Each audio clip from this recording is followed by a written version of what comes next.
We're getting ready to surprise Countess with a surprise call. Y'all ready? All right, let's see. Okay, we're ambushing people now. Here we go.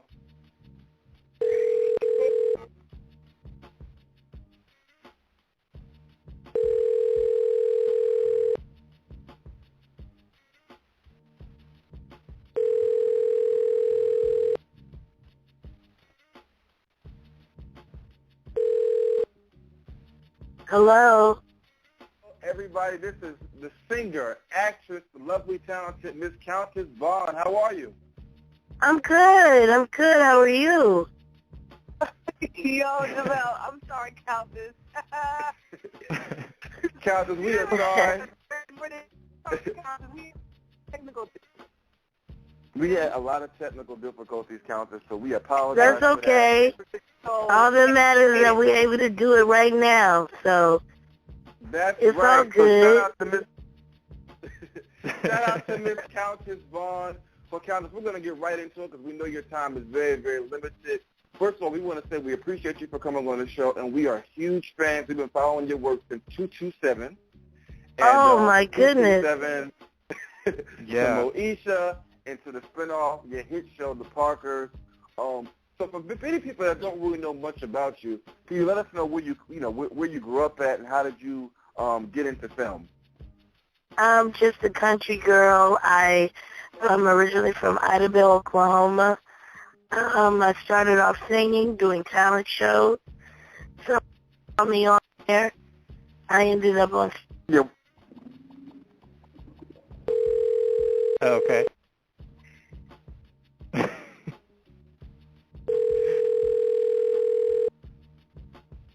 Hello?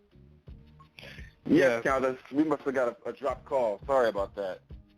Hey, you know what? I'm in a real windy area. It's like the trees are blowing.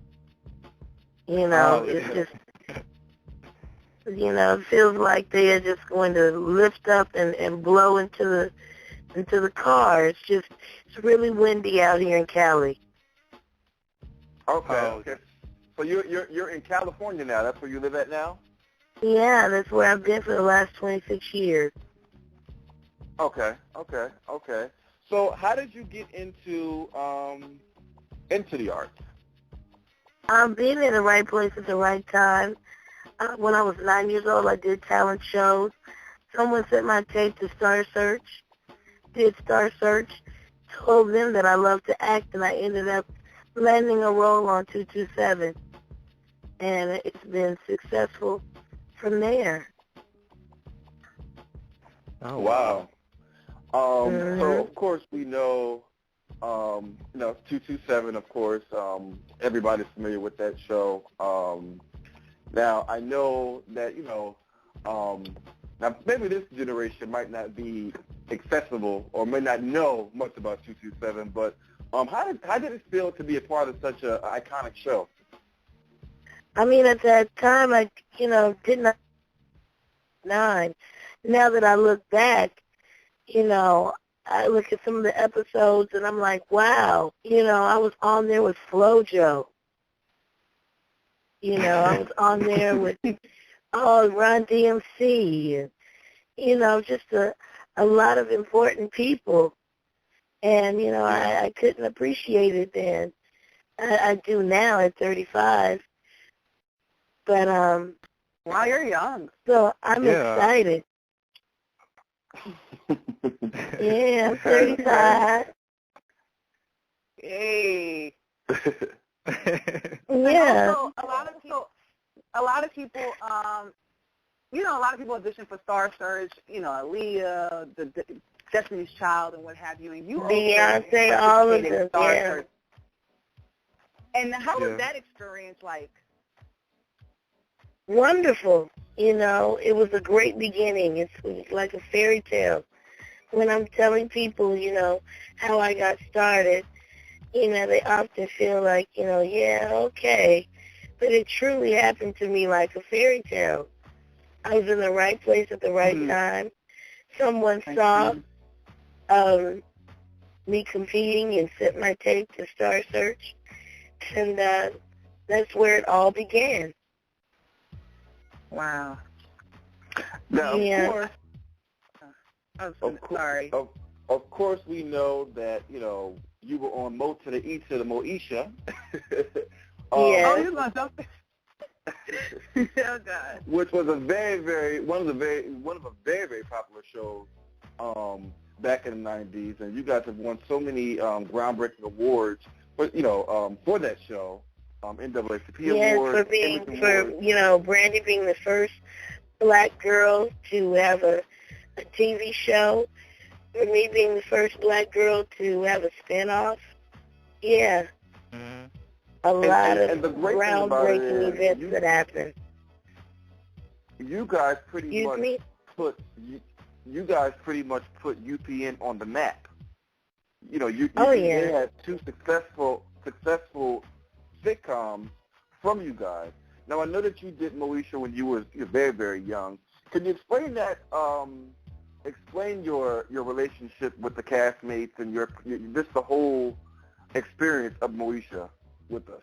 I mean, just being a kid and being able to work with my friends, it wasn't a job. It was just, getting paid to have fun.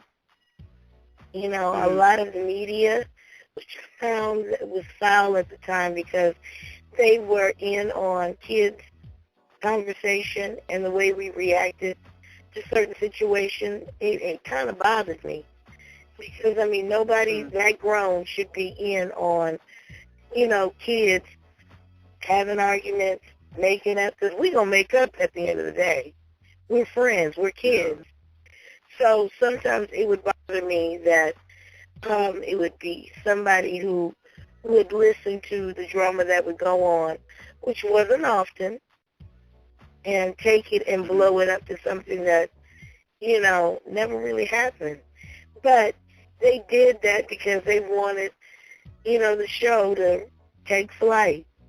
And they wanted people to, say, oh, look at them. They arguing. They don't get along. And they still hugging. You know what I mean? They wanted people to, feed off of the negativity because that's what sells. That drama is still happening today in our reality shows. There's a reason why you can't go without seeing a reality show with somebody throwing a drink or being cantankerous because that's what they want. They want you to feed off of that. And we give them that. So with the whole situation, because there was a lot of rumors about some of the cast members on Moesha feuding, and at the end of the day, we know it's a business, Did you guys, for one, just value each other's friendship and at the end of the day, we're friends first? Yes, that's what we had to do. We had to be solid in our friendship to know that, we can't let them take us to another level. We know that we're solid, and that's where, it starts and ends, is we have a connection. We can't let them in on this or ruin what we have. So that's why the success of both shows happened, because we didn't take it in. We let them talk. Yeah, you all supported each other. Yeah. So what is your relationship with any of the cast members? I mean, I know, sadly, it's all love. Unfortunately, when we get together, it's not under the best situations, but we come together and we're a family and we're support. The last picture that I took with Brandy, it was, me not looking the best because I was bawling. Somebody took this moment, this quiet, intimate moment that me and Brandy were having when cameras shouldn't have been around, and used it as a photo op. And then media takeout, they have a ball with it. But that's okay. Wow. If they really knew, I was crying over a friend. I had lost a friend. Wow. Sorry for your loss. Yvette meant a lot to us. Yeah. Yeah. And, I really loved her energy and everything so much that I, went through different co-stars on the show, but no one could take the place of that. And I had to have her on my show. So it went further than that. That was my girl. Wow. Yeah, she was a wonderful being. Do you still keep in touch with Monique when the situation occurred? Definitely. Oh, yeah. I would like to see you and her do another show or something. A spin-off? Or movie. And that would be fun. Moesha, that would definitely be fun. Yeah. A big reunion show. That would be really, really nice. They had her talk show. That was pretty. That was pretty good. And that was when the last time. That was the last time I seen Yvette in public. Well, you know what? Yvette wasn't on that episode. She couldn't even make it to that. That one, okay. I seen her on something with all you guys when you reunited. I think it was only Yeah, we were all there except her. Okay. Yeah. Oh, wow. Okay. Well, recently we caught an appearance on you on the doctor show, confessing, your situation with hair loss and also discoloration. And I experienced that too, and I was like, oh my God, it's great, celebrity, actually came forth with it, because there's a lot in this industry trying to, look perfect in their eyes, in their perspective. And, I just wanted to share my story to let them know. By no means am I saying people don't wear lace wigs. I'm just saying be more responsible when you do it. Mm-hmm. There's got to be some downtime where you're letting your own hair relax and you're just being you. And, work in a more natural style as opposed to having the lace front on 24/7 because your hairline is going to pay for it. Your head, physically, emotional, all of that, you'll pay for it in the end. That's the only reason why I'm just trying to warn those who will listen. I'm not hating on the wig companies because I love my hair pieces, but I'm just more, I'm smarter now. So for you personally, it was just something that you liked particularly. It wasn't like to hide, your true beauty. It wasn't anything of that sort, right? I use wigs as an accessory, not a necessity.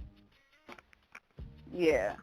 So you know, it's not the type of thing where, I'm just, I can't leave out. I will bust out my little curly fro and look like I'm coming from Star Search so quick. Yes, honey, I will bust my little jerry curl, my little curl pattern, put some conditioner in my hair and keep it moving. Exactly. I believe you are a bad female if you can pull off short hair and long hair. Exactly. Because at the if you're able to do it all, it's all good. And, I'll give you some pictures. I have some pictures of what I'm looking like currently with, my little blonde fro when I take my wig off.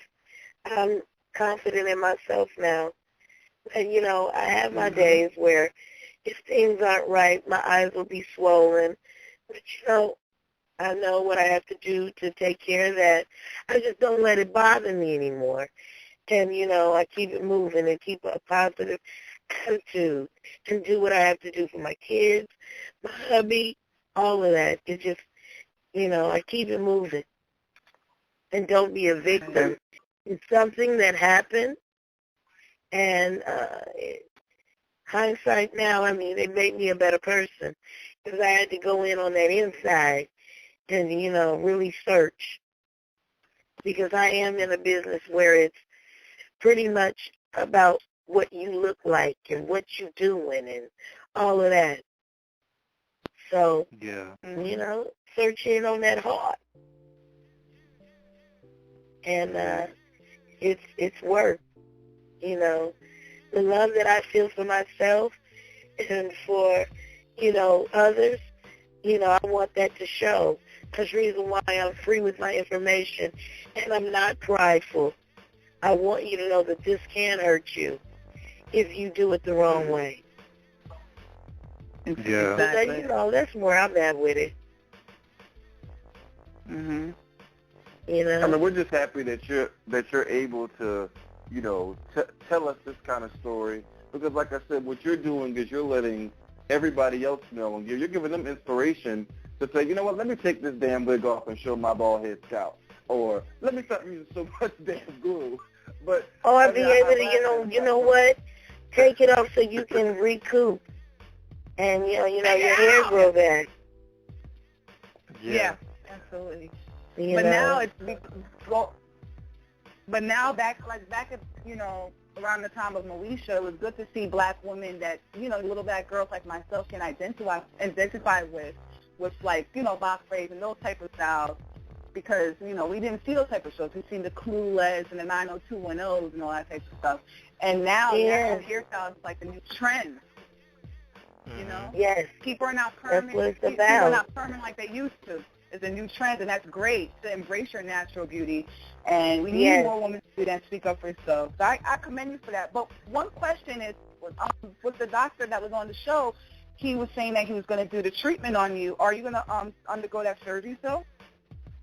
It's about finding the right time with my schedule. It's too much downtime right now to fit that in. Yeah. I would have to be exposed in stitches, and I don't have a schedule like that to sit down for 6 weeks and be in stitches. I have to, record, shoot different things, so it's just a matter of timing. That's the reason why I won't do the procedure. I don't have time to do it. Now, what are you currently because working you definitely on? You can't have it covered. You can't put a wig, a bandana, hat, anything over that, because it needs to heal naturally.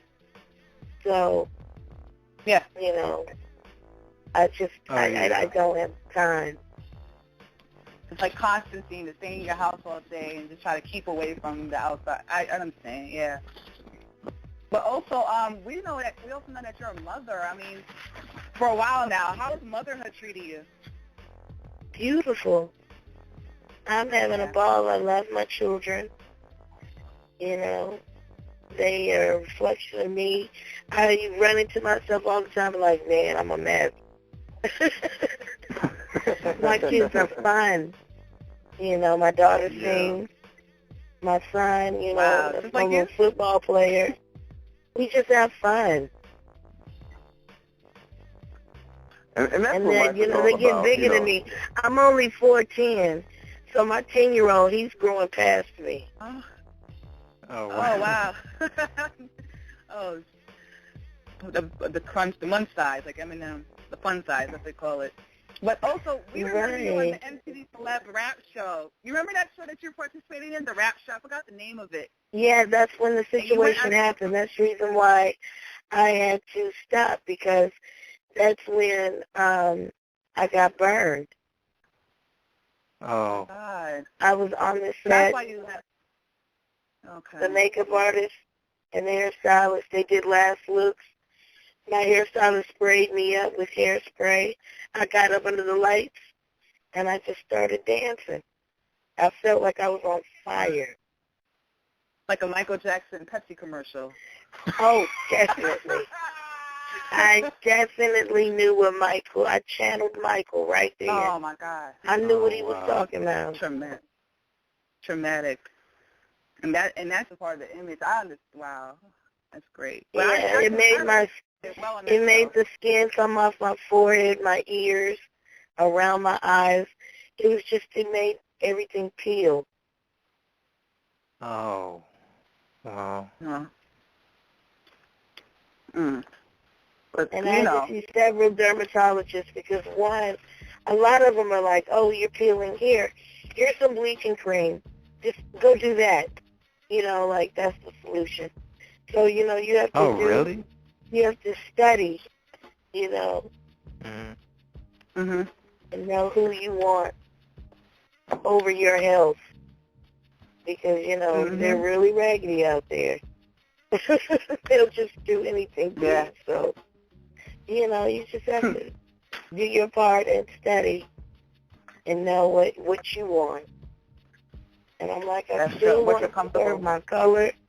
let me just figure out a way with makeup how to apply it to make my life easier.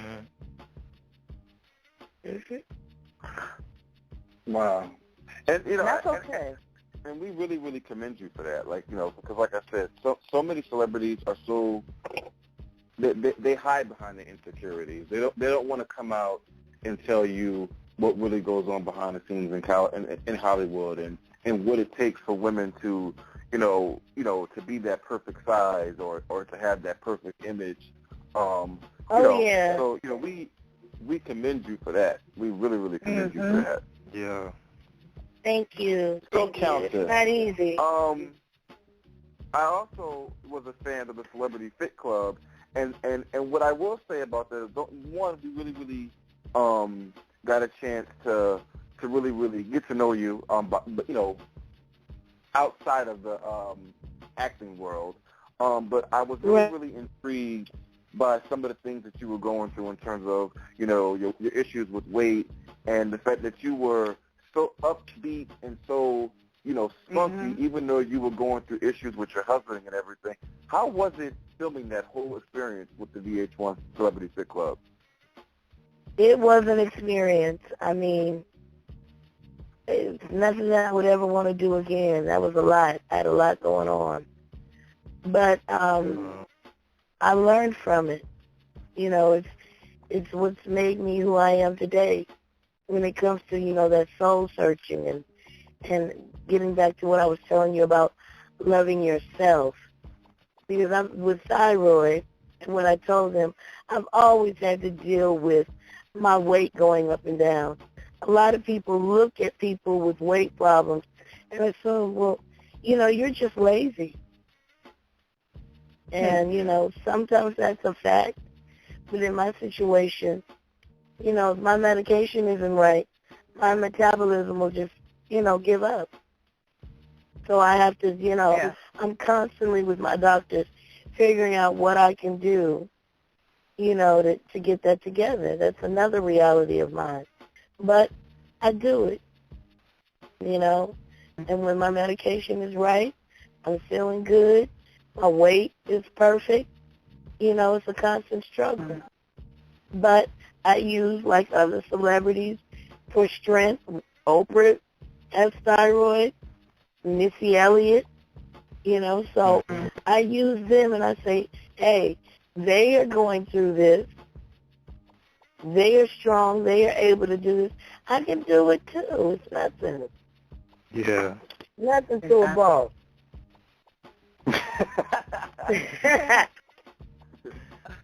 Speaking of Missy Elliott, is she one of the artists that you'd like to listen to? I would love to work with Missy. Who do you have in your iPod or CD? Right now I've been listening to Pharrell. Yes. It just makes me so happy. Yeah. Yeah, I've been listening to Pharrell, you know. He's on this Grown and Sexy, and I like his album. I love it too. Marilyn Monroe is my track. Yes. What do you think? And I like the fact that he just stopped the track. You thought the song was over, and he came right back. I said, all right, Pharrell. I like him. Now, Countess, now, of course, we know that The Parkers was an iconic show. We still watch it to this day. It still comes on syndication pretty much all across the world. Which is why, I mean, my son's friends know me now. I thank BET and TV One because, I mean, I'm like, goodness. And it opened up a new audience.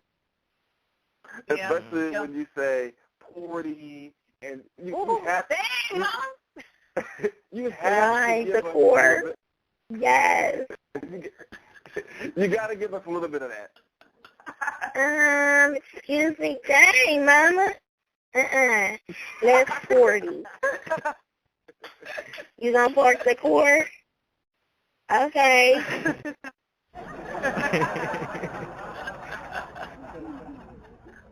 Yeah. That's Kimberly and Parker. Sound effects. So, Countess, God. so let us know what you're working on now. I got a couple of shows in the bag, doing the talk shows and doing a reality show. Oh, okay. And I'm going to leave it at that. I don't want to say too much, but that's what's next on the plan. Well, guess what? We will definitely be tuned in. And you are an official friend of the show, and we are excited. And not only are you an official friend of the show, you are actually our first celebrity singer and actress to appear on our show. Oh, wow. So thank you. Yeah, That's wonderful. We're excited about it. We've had a couple people on, and they were more geared towards the music industry. Like we had Black on, and we had we even had an Olympic gold medalist on. We had a lot of good guests. But you are our very, very first celebrity singer and actress combined. Wow. So we are extremely excited. And well, thank you for having me. My mom and sisters were like, "Oh my goodness, we cannot wait to hear her come on." And again, we're sorry for the technical difficulties that happened earlier. It was out of our control. But we had to get you on here. I have people tweeting me saying that they love you. Love you too. A very, very wide, a very, very dedicated fan base. So please tell us where we can follow you at on your social media networks. Look for me. I'm everywhere. I don't just look for me. I'm on Twitter. I'm on all that. So just look for a girl. Google her. Where's Waldo? Search for me. I'm there. So is there anything that you want to say to your fans that's been supporting you since 227? Just thank you for being so loyal. Thank you for your love, your understanding. You're my angels. You keep me, strong when, I'm doubting myself. God always sends an angel through an email or tweet. So I just really appreciate the love that I get back and continue because I need it. I love it. Mm-hmm. Absolutely. We thank you for also. Right? Thank you again. We thank you for kicking it. We thank you for kicking it with us, and I hope you enjoy your Easter and your spring. You too. Have a wonderful Easter. Oh, yeah. Now port the cord. Yeah. Have a good evening, Countess. You too. All right then. Bye.